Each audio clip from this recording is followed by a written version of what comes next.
Ano ba? Parang hindi kayo tumatanda eh. Ay, taka lang. Sige na, magtatanda. Ay, mabuhay. Wow, ang labot mo. Maling kinita. Ayan, sige, yung first question ko is,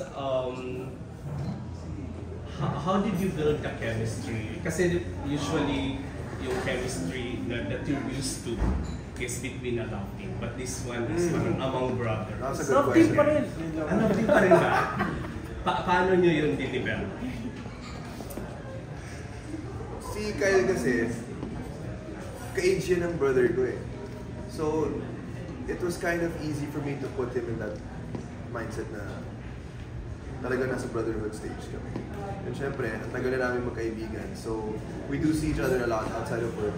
But when we're in this setting, it really had to come to a point na we both decided that let's collaborate on this and do what we can to really put us in that position that we're brothers, but we're also not in good terms.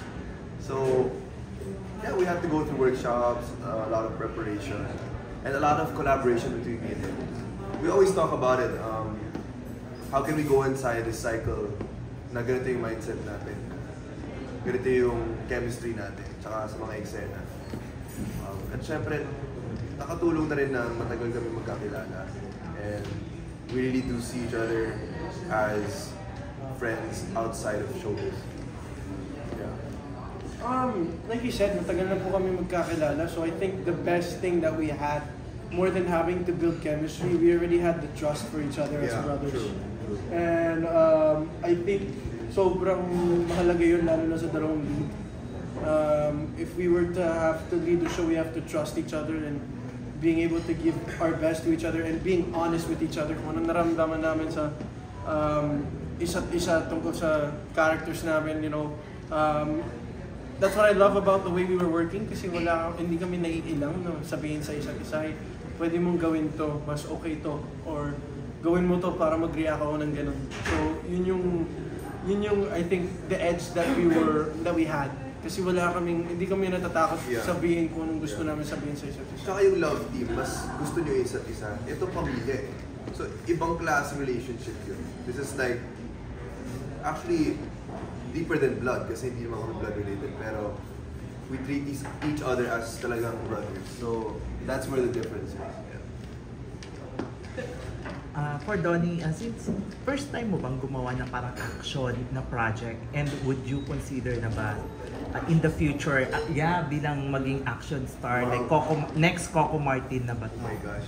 Hindi po. Actually, hindi yun. No. Alayo na na-reach ni Kuya Ko. I think for me, the basis behind accepting this project was just the fact na sinabi sa akin talaga na it's something that will really make me go out of my comfort zone. And I've always wanted to do a project na ganito, action. Actually, vocal naman ako sa ganito. I want to do stuff na train kami. I will go through emotions that I've never experienced or I've never gone through as a character. And doon ko ilalabas. So doon pa lang, nung sinabi na may general plot, sobrang excited na ako. And because we're doing this and I see how much preparation is needed and how tiring it can be, it's something that I really don't take for granted. And you really have to give your 110%. So I don't know what's gonna happen after this. Siyempre, since nandito na yung parang isa sa mga pangarap ko, I'll never know what happens in the future, but I don't think it's gonna be something na action star after action star after action star. It's a good project for us to really showcase what we can do also and learn as much, learn as much as we can. We're still not even halfway through shooting, so hindi ko pa alam kung ano magiging experiences namin dito. But so far, sobrang blessed lang ako sa lahat na nangyayari. And very privileged to be working with Kyle and the whole cast. Now na may separate projects kayo ni Belle, paano niyo sinusupport each other sa kanya-kanyang proyekto? Meron siyang movie, ikaw naman. We're very, very supportive with one another. Sobrang proud din kami sa isa't isa kasi matagal din namin gustong gawin yung mga projects na ginagawa namin ngayon. Like, she's always been wanting to do another family drama. Kasi yun talaga yung forte ni Belle din eh. Dati pa. Ang galing niya din sa drama. And I'm so glad she gets to showcase this more. Ako naman, never pa ako nag-action. So first time gumawa na ganito. And even for the showing of our series and for the movie, we're sure gonna be involved in that. But I think we also respect each other's space to grow and to mature, and I think that's something that I'll always be grateful for. Yeah. May kababa na your solo right now na walang love team, and how was it doing a project without love team partner? Siyempre po may kaba kasi hindi ko naman, it's like entering uncharted waters. Hindi mo alam kung anong maranasan mo. Never ko rin nagkaroon ng ganitong klaseng project. So, you really go in not knowing what to expect. You can only hope for the best. But I think that's when you realize that there are so many more things you still need to learn. Tsaka ang dami po pang kailangan pagdaanan sa buhay, bilang artista, bilang tao. Very different, Biggs, very different. It's also a good type of different, you know. Not all change is bad naman. I think this is also very much needed for the both of us.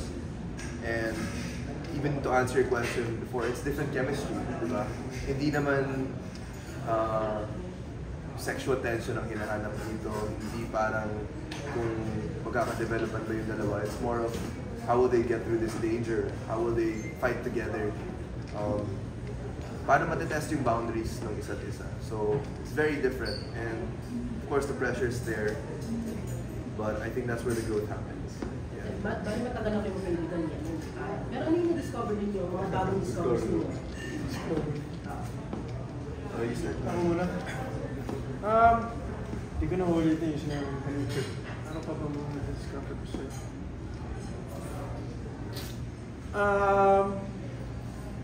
I think, obviously, I'll see something na nasin kanina. Pinaka na-discover ko sa kanya as an actor. Kasi ngayon lang po kami nagkasama as co-stars sa isang project. It's just how he's able to absorb and be an open book and such a good listener. He loves absorbing advice kahit kanino man galing. He'll take it and he'll work with it, what he can do with it. At minsan siya pa nga humihingi ng advice.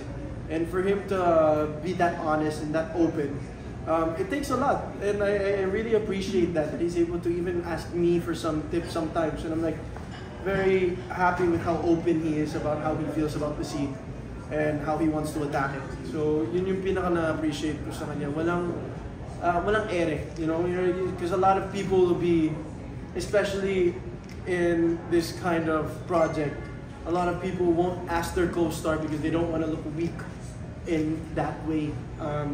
Pero pinaka-gusto ko sa kanya, sa amin, is wala kaming ganun. If I have something to ask him, what do you think about that? Ay, may ganun kami. And yun yung pinaka-appreciate ko sa kanya, pagiging sponge ni Donnie. Si Kyle naman, aside from sa pagiging collaborative niya, hindi siya napapagod. Grabe, hindi ko alam paano yung ginagawa. Kahit mag-action scene kami hanggang 2 a.m. tapos mag-workout siya ng 7 a.m. or 8 a.m. tapos tatakbo siya. Tao pa ba to? Hindi ko alam paano yung ginagawa. So yun, I think that's one of the biggest things too. I never knew how high his endurance was, I guess. Totoo yun bro, hindi ko alam na ganun siya katimbig. Tinutulog mo nga siya sa kama niya. Kasi hindi niya nilalaki yung punto. Minsan nga hindi nakalaki yung sliding door. So, pasok ako. Ano? Ba't ka nakahiga pa? Kaya nilalak ko na nga yung kwarto kasi parang wala na papasok. Yung second cycle, nilalak na yung pinto. Pero nag-ask ka ba ng advice kahit tayo since nakapagawa siya ng mga action? Of course. You can learn something from everyone. Si Kyle, very physical na tao yan. Nag-gym talaga yan, nag-training. So, yeah, it's very collaborative. I do ask him kung kumusta ba yung posture dito or yung eksena natin dito, mukha namang okay ba to or is there something we can do differently? Yeah, I think we have those conversations all the time. Yeah. On set, ano makilala? 10 years ago. 9 years ago. 9 years ago.